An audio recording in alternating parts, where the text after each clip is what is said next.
ਸਾਰੇ ਭਰਾਵਾਂ ਨੂੰ। ਅੱਜ ਜਨਾਬ ਅਸੀਂ ਸਿੰਧ ਦੇ ਇਲਾਕੇ ਦੇ ਵਿੱਚ ਆਏ ਹਾਂ।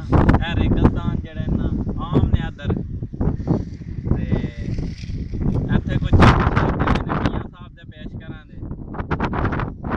ਦੇਖੋ ਆਮ ਲੱਗੇ ਨੇ, ਤੁੰਮੇ ਜਿਹਨੂੰ ਆਂਦੇ ਨਾ, ਇੱਥੇ ਆਮ ਬਿਲਕੁਲ ਲੱਗੇ ਨੇ।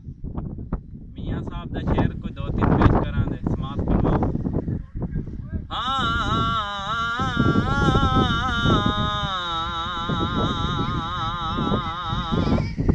ਉਹ ਮਿੱਟੀ ਦਾ ਤੂੰ ਮਿੱਟੀ ਖਾਣਾ,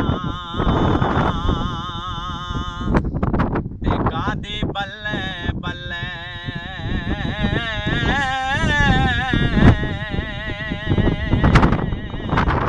ਅੱਜ ਮਿੱਟੀ ਦੇ ਉੱਤੇ ਬੰਦੇ ਆ,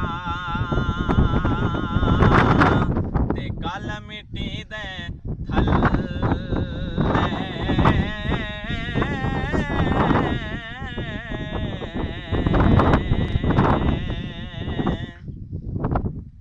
ਤੇ ਨਾ ਕਰ ਬੰਦਿਆ ਤੂੰ ਮੇਰੀ ਮੇਰੀ, ਇਹ ਨਾ ਤੇਰੀ ਨਾ ਮੇਰੀ, 4 ਦਿਨਾਂ ਦਾ ਏ ਸਭ ਮੇਲਾ,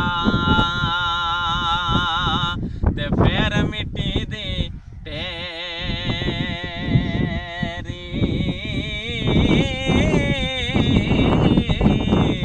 4 ਦਿਨਾਂ ਦਾ ਏ ਸਭ ਮੇਲਾ,